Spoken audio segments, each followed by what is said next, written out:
Hi friends, ಈ ಹೊಸ್ತಡಕ್ಕಾಗಿರೋದ್ರಿಂದ chicken fry ಮಾಡ್ತಾಯಿದ್ದೀನಿ. ಮೊದಲಿಗೆ ಒಂದು ಬಾಣಲಿಗೆ ಒಂದು ಸ್ವಲ್ಪ ಎಣ್ಣೆ ಹಾಕ್ಬಿಟ್ಟು ಕರಿಬೇವು ಸೊಪ್ಪು ಮತ್ತು ಈರುಳ್ಳಿ ಹಾಕ್ಬಿಟ್ಟು ಫ್ರೈ ಮಾಡ್ತಾಯಿದ್ದೀನಿ. ಹಾಗೆ ನಾನು ಶುಂಠಿ ಬೆಳ್ಳುಳ್ಳಿ ಪೇಸ್ಟು ಜಜ್ಜಿಟ್ಕೊಂಡಿದ್ದೀನಿ. ಶುಂಠಿ ಬೆಳ್ಳುಳ್ಳಿ ಪೇಸ್ಟು ಹಾಕ್ತಾಯಿದ್ದೀನಿ. ಪಾಕೆಟೆಲ್ಲ ನನ್ನ ಮನೆಯಲ್ಲೇ ಮಾಡ್ಕೊಳೋದು, ಇನ್ಸ್ಟೆಂಟಾಗಿ ಹಂಗೆ ಮಾಡ್ಕೊಳೋದು. ನಾನು ಒಂದು ಚಿಕ್ಕ ಸೈಜ್ ಟೊಮೊಟೊ ಹಾಕ್ಕೊಂಡು ಫ್ರೈ ಮಾಡ್ಕೊತಾ ಇದ್ದೀನಿ. ಇನ್ನು ಚಿಕನ್ ಗಿರಾಜ ಕೋಳಿ ಅದು ಬೇಯಿಸಿಟ್ಕೊಂಡಿದ್ದೀನಿ. 1-2 ವಿಸಿಲ್ 3 ವಿಸಿಲ್ ಕೂಗಿಸಿಟ್ಕೊಂಡಿದ್ದೀನಿ. ಗಿರಾಜು ಬೇಗ ಬೇಯಲ್ಲ ಅಂದ್ಬಿಟ್ಟು ಕೊತ್ತಂಬರಿ ಸೊಪ್ಪು ಪುದೀನ ಎಲ್ಲ ಹಾಕಿ ರೆಡಿ ಮಾಡಿ ಇಟ್ಕೊಂಡಿದ್ದೀನಿ. ಫ್ರೈ ಮಾಡ್ತಾಯಿದ್ದೀನಿ. ಹಾಗೆ ನಾನು ಇವಾಗ ಅರಿಶಿನ ಉಪ್ಪು ಹಾಕಿ ಬೇಯಿಸಿಟ್ಕೊಂಡಿರುವಂಥ ಗಿರಾಜ ಕೋಳಿ ಮಾಂಸ ಇದು ರೆಡಿ ಮಾಡಿ ಎಲ್ಲ ಇಟ್ಕೊಂಡಿದ್ದೀನಿ. ಮಸಾಲೆ, ಗರಂ ಮಸಾಲ, ಧನಿಯಾ ಪುಡಿ, ಖಾರದ ಪುಡಿ ಮತ್ತು ಉಪ್ಪು ಎಲ್ಲ ಒಂದರಲ್ಲೇ ಹಾಕಿ ಇಟ್ಕೊಂಡಿದ್ದೀನಿ. ನಾನು ಒಂದು ಬಟ್ಲಿಗೆ ಹಾಕಿ ಇಟ್ಕೊಂಡಿದ್ದೀನಿ ಚಿಕನ್ ಮಸಾಲ ಎಲ್ಲನೂ. ಯಾಕಂದರೆ ನಾನು ಎಲ್ಲ ಒಂದೇ ಸರಿ ಹಾಕ್ತೀನಿ, ಅವಾಗ ಸ್ವಲ್ಪ ಹಾಕೋಕ್ಕಿಂತ ಒಂದು ಬಟ್ಲಲ್ಲಿ ಎಲ್ಲ ಇಷ್ಟಂತ ಹಾಕಿಟ್ಕೊಂಡು ಒಂದೇ ಸರಿನೇ ಬಾಣಲೆಗೆ ಹಾಕಿ ಒಂದು ಸ್ವಲ್ಪ ಚಿಕನ್ ಫ್ರೈ ಆದಮೇಲೆ ಮಸಾಲೆ ಹಾಕಿ ಈ ಥರ ಫ್ರೈ ಮಾಡ್ತೀನಿ. ಇವಾಗ ಚಿಕನ್ ಬೆಂದಿರೋ ನೀರನ್ನ ಒಂದು ಸ್ವಲ್ಪ ಬಾಣಲೆಗೆ ಹಾಕಿ ಕುದಿಸ್ಕೋಬೇಕು. ಫ್ರೈ ಆಗ್ತದೆ ಅದಷ್ಟು ಕಡೆ ನಾವು ಎಷ್ಟು ನೀರು ಹಾಕ್ತಿರೋ ಅಷ್ಟೂ ಕಾಯಿಸ್ಬೇಕು. ಚೆನ್ನಾಗಿ ಬರ್ತದೆ ಫ್ರೈ. ಸಾಂಬಾರು ತಿನ್ನಲ್ಲ ಅಂದ್ಬಿಟ್ಟು ಚಿಕನ್ ಫ್ರೈ ಮಾಡ್ತಾಯಿದ್ದೀನಿ. ತುಂಬ ಟೇಸ್ಟ್ ಇರ್ತೈತೆ. ನೀವು ಈ ಥರ ಮಾಡಿ ನೋಡಿ. ಮಸಾಲೆ ರುಬ್ಬೋದು ಬೇಡ, ಏನೂ ಬೇಡ.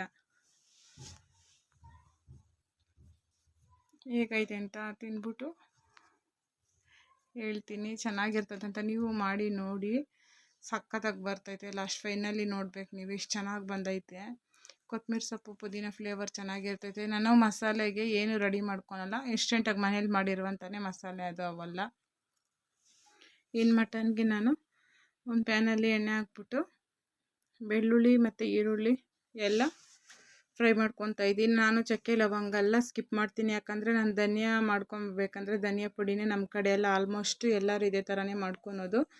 ಧನಿಯಾ ಹುರ್ಕೊಂಡು ಮತ್ತು ಚಕ್ಕೆ ಲವಂಗ ಗಸಗಸೆ ಒಂಚೂರು ಕೊಬ್ಬರಿ ಅರಿಶಿನ ಕೊಂಬು ಎಲ್ಲ ನಾವು ಡೈರೆಕ್ಟ್ ಧನಿಯಾ ಮಿಷಿನ್ಗೆ ಹಾಕ್ಸ್ಕೊಬರ್ಬೇಕಂದ್ರೆ ಮಿಲ್ಲಿಗೆ ಹಾಕ್ಸ್ಕೊಂಬರ್ತೀವಿ ನಾವು.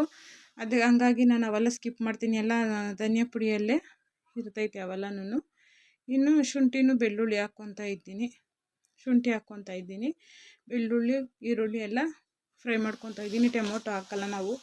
ಕೆಲವ್ರು ಹಾಕ್ಕೊತಾರೆ, ಕೆಲವ್ರು ಹಾಕ್ಕೊಳಲ್ಲ. ನಮ್ಮ ಮನೇಲಿ ನಾವು ಹಾಕೋದಿಲ್ಲ. ಈ ಥರ ಒಂದ್ಸರಿ ನೀವು ಟ್ರೈ ಮಾಡಿ ನೋಡಿ, ಚೆನ್ನಾಗಿರ್ತೈತೆ. ಆಮೇಲೆ 1 kgಗೆ ಒಂದು 10 ಒಣಮೆಣ್ಸಿನ್ಕಾಯಿ ಹಾಕ್ಕೊತೀನಿ. ಯಾಕಂದರೆ ಶುಂಠಿನೂ ಖಾರ ಇರ್ತೈತೆ, ಬೆಳ್ಳುಳ್ಳಿನೂ ಖಾರ ಇರ್ತೈತೆ. ಹಂಗಾಗಿ ನನ್ನ ಇದು ಚಿಲ್ಲಿ ಪೌಡ್ರ್ ಹಾಕಿದ್ರೆ ಲೆಕ್ಕ ಗೊತ್ತಾಗಲ್ಲ ಅಂದ್ಬಿಟ್ಟು ಒಣಮೆಣ್ಸಿನ್ಕಾಯಿ ಹಾಕಿ ಫ್ರೈ ಮಾಡ್ಕೊತಾ ಇದ್ದೀನಿ. 10 ಅಥವಾ 12 ಹಾಕ್ಕೊತೀನಿ. ನಿಮ್ಗೆ ಎಷ್ಟು ಬೇಕೋ ಖಾರಕ್ಕೆ ತಕ್ಕಂಗೆ ಹಾಕ್ಕೊಳ್ಳಿ. 1 kgಗೆ 10-12 ಆದರೆ ಸರಿ ಹೋಗುತ್ತೆ. ಇನ್ನೂ ಖಾರ ಬೇಕಂದರೆ ಜಾಸ್ತಿ ಮಾಡ್ಕೊಳ್ಳಿ. ಇನ್ನೂ ಖಾರ ಕಡಿಮೆ ಬೇಕು ಅಂದರೆ ಇನ್ನೂ ಕಡಿಮೆ ಮಾಡ್ಕೊಬೋದು ನೀವು. ಆಮೇಲೆ ಪುದೀನ ಕೊತ್ತಂಬರಿ ಸೊಪ್ಪು ತೊಳೆದಿಟ್ಕೊಂಡು ಹಾಕ್ತಾಯಿದ್ದೀನಿ. ಒಂದು ಸ್ವಲ್ಪ ಕೊಬ್ಬರಿ ಹಾಕ್ತೀನಿ ಸಾಂಬಾರಿಗೆ. ಫ್ರೈ ಮಾಡ್ಕೊತೀನಿ ಹಸಿಗಟ್ಟು ಹೋಗಲಿ ಅಂತ. ಇನ್ನು ಮಟನ್ನು ಅರಿಶಿನ ಪುಡಿ ಎಣ್ಣೆಲಿ ಫ್ರೈ ಮಾಡಿಬಿಟ್ಟು ಅರಿಶಿನ ಪುಡಿ ಮತ್ತು ಉಪ್ಪು ಹಾಕ್ಬಿಟ್ಟು 3 ವಿಸಿಲ್ ಬಿಟ್ಟಿದ್ದೀನಿ. ನಾನು ಬೇಯಿಸಿಟ್ಕೊಂಡಿದ್ದೀನಿ ಆಲ್ರೆಡಿ. ಇನ್ನು ಮಸಾಲೆಗೆ ರೆಡಿ ಮಾಡ್ಕೊತಾ ಇದ್ದೀನಿ. ಇನ್ನು ಬೆಳಗ್ಗೆನೇ ಟಿಫನ್ಗೆ ನಮ್ಮ ಮನೆಯಲ್ಲಿ ಹೊಸ್ತಡ್ಕಲ್ಲ, ಯುಗಾದಿ ಹೊಸ್ತಡ್ಕು ಅಂತ ನಮ್ಮ ಕಡೆ ಬೆಳಗ್ಗೆನೇ ಟಿಫನ್ ಮಾಡಬೇಕು. ನೋಡಿ ಈ ಥರ ಇದೆ, ಬೇಯಿಸಿಟ್ಕೊಂಡಿದ್ದೀನಿ. ಚೆನ್ನಾಗಿ ಬೆಂದಿದೆ.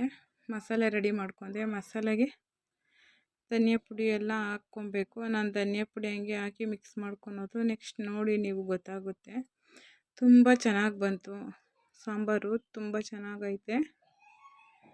ನಂಗೆ ತುಂಬ ಇಷ್ಟ ಮಟನ್ ಸಾಂಬಾರು. ಇದು ಕುರಿ ಮಟನ್ನು ಚಿಕನ್ ಫ್ರೈ ಇವತ್ತು ಹೊಸ್ತಡ್ಕು ಅಂದ್ಬಿಟ್ಟು 2 ಮಾಡಿದ್ದೀರಿ. 2 ಒಂದೇ ಸರಿ ನಾವು ಯಾವಾಗೂ ಮಾಡೋಕ್ಕೋಗಲ್ಲ. ಯಾಕಂದರೆ ತಿನ್ನೋರು ಯಾರೂ ಇಲ್ಲ. ನಾನು ನನ್ನ ಮಗ ತಿಂತೀರಿ. ನನ್ನ ಮಗಳು ನಮ್ಮ ಯಜಮಾನ್ರು ಸ್ವಲ್ಪ ಕಡಿಮೆನೇ, ಅವರು ತಿನ್ನಲ್ಲ. ನಾನು ನೋಡಿ ಧನಿಯಾ ಪುಡಿ ಈ ಥರ ಮಾಡಿಟ್ಕೊಂಡಿನಿ. ಎಷ್ಟು ಚೆನ್ನಾಗೈತೆ, ನೋಡೋಕ್ಕೂ ಚೆನ್ನಾಗೈತೆ, ಟೇಸ್ಟ್ ಮಾಡೋಕ್ಕೂ ಸೂಪರಾಗಿರ್ತೈತೆ. ಮಾಡಿ ಸಾಂಬಾರು ಮಾಡಿ ತಿನ್ನೋದ್ರಿಂದ ಈ ಥರ ಎಲ್ಲ ಫ್ರೈ ಮಾಡ್ಕೊಂಡಿದ್ದಾದಮೇಲೆ ಮಿಕ್ಸಿಗೆ ಹಾಕೋಣಕ್ಕೆ ಮುಂಚೆ ಈ ಥರ ಬಾಣಲೆಗೆ ಡೈರೆಕ್ಟ್ ಧನಿಯಾ ಪುಡಿ ಹಾಕಿ ಎಲ್ಲ ಮಿಕ್ಸ್ ಮಾಡಿ ರುಬ್ಕೊತೀನಿ ಮಿಕ್ಸಿಗೆ.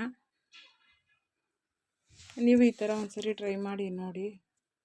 ಬೇರೆ ಏನು ಮಸಾಲೆ ನಾನು ಇದು ಮಾಡಲ್ಲ. ಒಂಚೂರು ಮಟನ್ ಮಸಾಲ ಹಾಕ್ತೀನಿ, ಬಟ್ ಚಕ್ಕೆ ಲವಂಗ ಅವೆಲ್ಲ ಏನು ಆ್ಯಡ್ ಮಾಡ್ಕೊಳಲ್ಲ. ಯಾಕಂದರೆ ನಾನು ಧನಿಯಾ ಪುಡಿಗೆ ಮೊದಲೇ ಹೇಳಿರೋ ಥರ ಧನಿಯಾ ಪುಡಿಗೆ ಆ್ಯಡ್ ಮಾಡ್ಕೊಂಡಿದ್ದೀನಿ. ತುಂಬ ಚೆನ್ನಾಗಿ ಬಂತು ಸಾಂಬಾರು. ಚಿಕನ್ ಫ್ರೈನೂ ಅಷ್ಟೇ ತುಂಬ ಚೆನ್ನಾಗಿತ್ತು. ಸ್ವಲ್ಪ ಆದಮೇಲೆ ಮಿಕ್ಸಿಗೆ ಹಾಕ್ಕೋಬೇಕು, ಬಿಸಿ ಬಿಸಿ ಹಾಕ್ಕೋಬೇಡ್ರಿ, ಮಿಕ್ಸಿನ ಹಾಳಾಗ್ಬಿಡ್ತೈತೆ ಬೇಗ.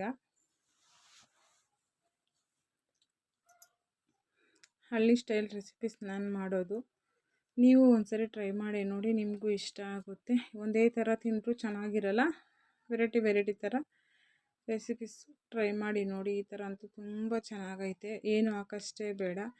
ನನಗಂತೂ ತುಂಬ ಖುಷಿ ಆಯಿತು, ಚೆನ್ನಾಗಿತ್ತು ಸಾಂಬಾರು. ನನ್ನ ಮಗನೂ ತುಂಬ ಇಷ್ಟಪಟ್ಟು ತಿಂತಾನೆ, ನಾನ್ ವೆಜ್ ಅಂದರೆ ಇಷ್ಟ. ಇವತ್ತಿನ ವ್ಲಾಗ್ ಇಷ್ಟ ಆಗಿತ್ತು ಫ್ರೆಂಡ್ಸ್, ಎಲ್ಲರಿಗೂ ಇಷ್ಟ ಆಗೈತೆ. ಯಾರ್ಯಾರು ಚಿಕನ್ ಸಾಂಬಾರು ಮಾಡಲ್ಲ, ಇವಾಗ ಕಲಿಯೋರು ಅಂತಾರು ಮಟನ್ ಸಾಂಬಾರು ಮಾಡಲ್ಲ, ನೋಡಿ ಕಲೀರಿ. ಕಲಿತು ನೀವು ಟ್ರೈ ಮಾಡಿ ಮನೆಯವ್ರಿಗೆ ಕೊಡಿ, ಅವ್ರಿಗೂ ಖುಷಿ ಆಗುತ್ತೆ. ಇವತ್ತಿನ ವ್ಲಾಗ್ ಇಷ್ಟ ಆಗಿತ್ತು ಫ್ರೆಂಡ್. ಮುದ್ದೆ ಚಿಕನ್ ಮಟನ್ ಬ್ಯಾಟಿಂಗ್ ಮಾಡೋದೇ ಇವತ್ತು ಕೆಲಸ. ತುಂಬ ಖುಷಿ ಆಯಿತು. ಯುಗಾದಿ ಹೊಸದಕ್ಕೂ ಮುಗೀತು. ಓಕೆ, ನೆಕ್ಸ್ಟ್ ವ್ಲಾಗಲ್ಲಿ ಸಿಗೋಣ ಫ್ರೆಂಡ್ಸ್.